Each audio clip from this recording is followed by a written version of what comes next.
દેશના આદરણીય પ્રધાનમંત્રી નરેન્દ્રભાઈ મોદીનું આહવાન છે કે પેટ્રોલ ડીઝલ બચાવીએ અને પોલ્યુશન અટકાવીએ.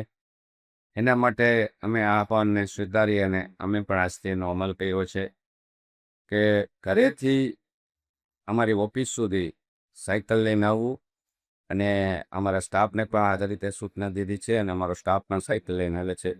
એવી રીતે હું સમગ્ર રાજકોટની જનતાને પણ અપીલ કરું છું કે આવી પરિસ્થિતિની અંદર આપણે પોલ્યુશન અટકાવવા માટે આપણે ઈ બાઇકનો ઉપયોગ કરીએ, ઈ કારનો ઉપયોગ કરીએ અને કાર શેરિંગ અને માસ ટ્રાન્સપોર્ટેશનનો ઉપયોગ કરીએ.